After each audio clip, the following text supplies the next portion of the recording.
जो हदीस पाक में अर्ज़ करने जा रहा हूँ इसमें मुसलमान और गैर मुस्लिम की तखसीस नहीं। हुजूर ने फरमाया ये पूरी इंसानियत अल्लाह का कुनबा है। जिसने किसी एक की तकलीफ को भी दूर किया उसने अल्लाह को राज़ी कर दिया। पूरी इंसानियत अल्लाह का कुनबा है। ओ भाई हम खड़े कहाँ हैं, क्या कर रहे हैं? सारा हफ्ता अपना मामलात किए, जैसे भी थे, जुमे वाले दिन गए, जुमा पढ़ा। पता है कारी साहब को हम खुद तनख्वाह देते, आपकी बात नहीं कर रहा हूँ, लेकिन जो होता है वो शायर ने कहा था, मैं लोगों से मुलाकातों के लम्हे याद रखता हूँ, मैं बातें भूल भी जाऊँ तो लहजे याद रखता हूँ। लोग जिस नज़र से वारसाने मेहराब व मिंबर को देखते हैं हमें पता है सारा। तो उन्हें पता है जनाब जुमे वाले दिन जुमा पढ़ने के लिए जाएंगे, अगर 2-4 मिनट कारी साहब लेट हो गए तो हम कहेंगे कि कारी साहब आप तो हमारे नौकर हैं, तो आप ये क्या कर रहे हैं जनाब, तकरीर लंबी करते जा रहे हैं। तो जुमा पढ़ के हम फ़र्ज़ पढ़ के दुआ भी नहीं मांगते, तो हम पूरी दुनिया में यही बीमारी है। 90% मसाजिद फ़र्ज़ के जुमे के 2 फ़र्ज़ पढ़ के खाली हो जाती हैं। क्यों? ज़ोहर की नमाज नहीं पढ़नी है। नबी रहमत सल्लल्लाहु अलैहि वसल्लम ने तो फरमाया अद-दुआ मुग़ुल इबादा, दुआ इबादत का मग़ज़ है। आप एक बंदा पूरा 6 फुट का सलामत खड़ा हो, जवान और पहलवान हो, अगर उसका दिमागी फारग हो गया तो उसे आप नॉर्मल कह सकते हैं? ऐसा बंदा जो दिमागी तौर पे फारिग है और अतिब्बा और डॉक्टरों ने कह दिया ये पागल हो गया है, वो अपनी बीवी को 100 मरतबा भी तलाक दे तो तलाक नहीं होगी। 100 मरतबा भी कहे, क्योंकि उस पर शरीयत की हद ही नहीं लगती, क्या करोगे उसे अब? तो एक बंदा सारी इबादत करे, दुआ नहीं मांगते। ओ भाई उससे नहीं मांगना तो किससे मांगना है? जुमे की दुआ मांगने के लिए भी जिस नमाजी के पास वक्त नहीं है, एक तो है इंसान मुसाफिर है, उसकी गाड़ी गुजर रही है, कोई बात समझ आती है।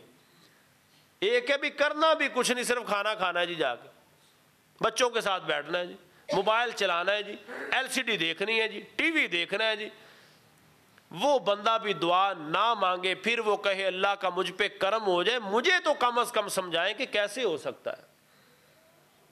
हुजूर तो ये फरमाते अगर जूती का तस्मा भी टूट जाए तो अपने रब से मांगो, अपने रब से मांगो।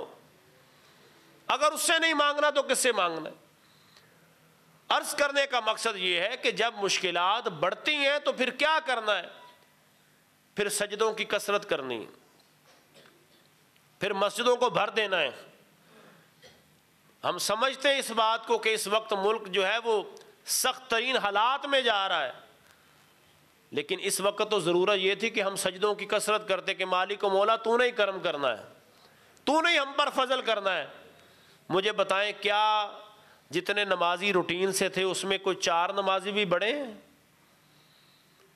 तो फिर हमने तो ना ये सोचा कि राज़िक अल्लाह की ज़ात है, हमने तो यही सोचा कि मैं जाऊंगा, मैं कमाऊंगा, दुकान पे बैठूंगा, किसी को चक्कर दूंगा तो फिर रात को मेरे लिए रोटी घर में आएगी।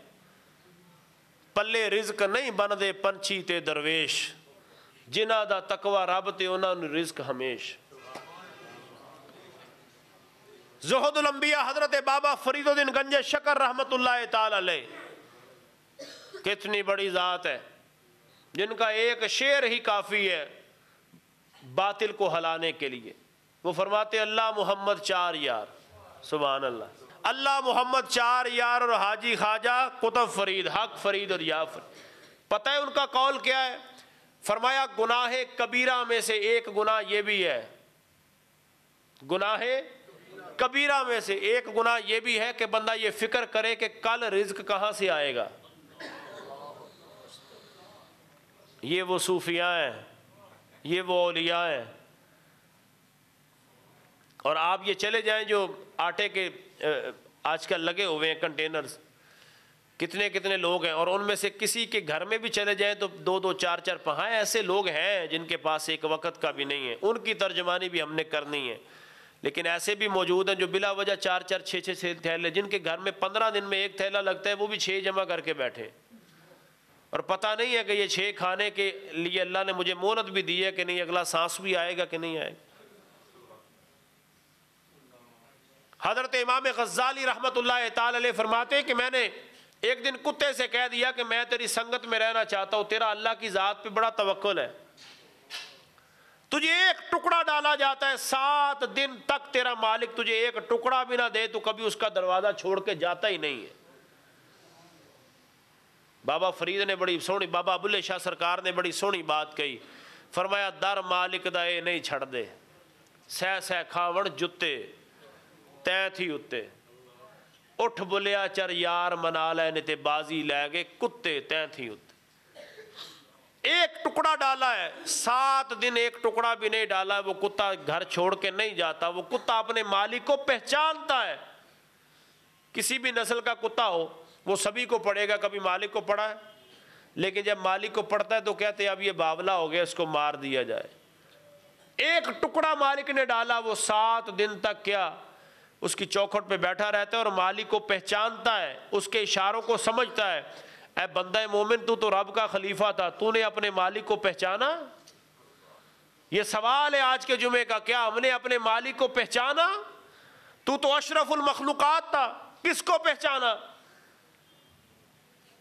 फरमाया वो अपने मालिक का दरवाज़ा नहीं छोड़ता। इमाम गज़ाली अलैहि रहमा फरमाते, जब मैंने उसे कहा ना तो मेरे दिल में इल्का क्या होता है कि तेरे पास तेरे घर में पूरे साल की गंदम पड़ी है और कुत्ता कहता है मुझे कल की फिक्र नहीं है, तू मेरी संगत में रह ही नहीं सकता, तू कैसे रह सकता है मेरी सोबत और संगत में?